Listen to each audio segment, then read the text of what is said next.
Hello everyone, welcome back to the Smithville Chamber video session with its members. We appreciate you all coming back. Today we're fortunate to have Mr. Chris Fuller.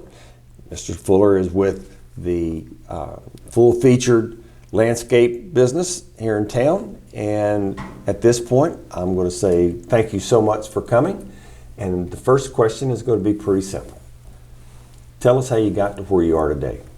I went to college actually in a very different field. I did not start in horticulture or landscape or any of those things. I actually started out in college as a dance performance major, so completely different area and whatnot, at Oklahoma City University. And just as many of us do, as I went along, learned that, that wasn't necessarily the path for me going forward and such. I moved in college to other majors and tried other things, and basically what happened is while I was in college I would come home for the summer and just get a summer job, and that summer job happened to be at a landscape company. So as I'm doing landscape as my summer job, after a year or two, I kind of started to realize that I was enjoying my summer job way more than anything I was trying to study in school, and finally decided to come home and just start doing that summer job full time. From there, the ball just kind of kept rolling.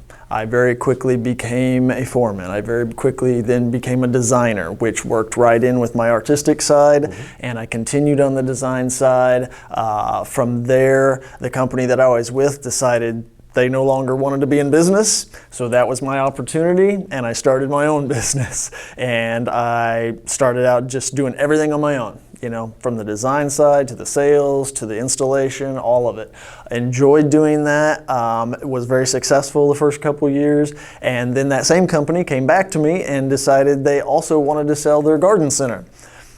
I told Bob that was a little jump in the plan, but that's when I decided, okay, if I'm going to do this, I need some help. I called my parents. My parents were at a place in their lives where they were kind of ready for a change too, and so we just decided to do a whole family thing and got into it. We purchased the garden center, and the ball rolled from there. We continued doing landscape and garden center work from there on, and we've been in business, I want to say 21, 22 years now. So that's my story. Chris, that's pretty impressive. So, second question is a little bit more in depth.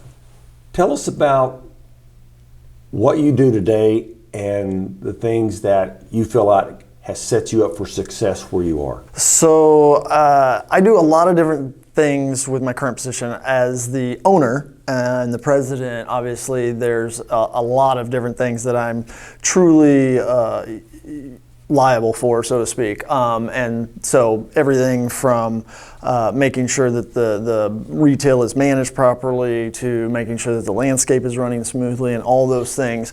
And so at the end of the day, it all comes back on me.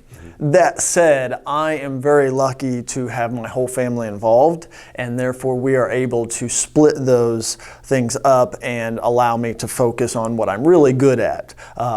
In our case, my wife Jackie runs the retail. She manages the retail. She's got some background in that, and she's very good at it.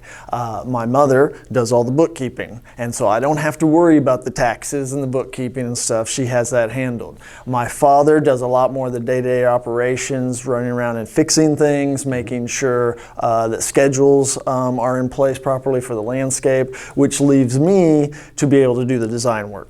The more artistic side of it, and that's what I mainly do. I stay on that side of it. I go out and meet with customers. I take pictures of their house. I get measurements. I have a landscape program that I put it in, and I am able to do the designs on that, and then I do the sales of those designs and stuff. And so by allowing me to focus on that, that helps our company be much more successful than if I had to be an owner that had a piece of every little thing. And because of that, I have learned very quickly and very clearly that many times to be a good owner, it means finding people that are really good at all the other little pieces and letting them be really good at those pieces.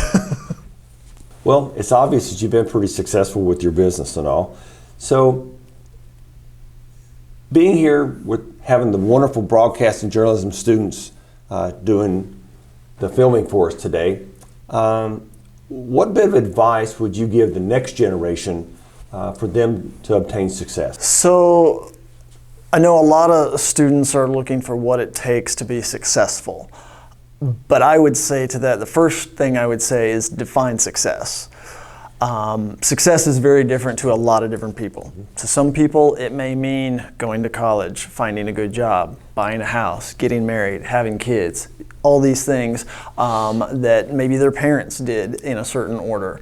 But that doesn't have to be success. Success to somebody else may be just having a means to travel the world and see everything all around the world. To others, success may be just having a means to, or having a job that they truly enjoy going to every day. Whereas somebody else, it might just be a means to fulfilling their true passion, which is a hobby that they do. So the first thing I would say is you have to define success for yourself, personally. And I think that's the place to start for most students. The second thing I would say is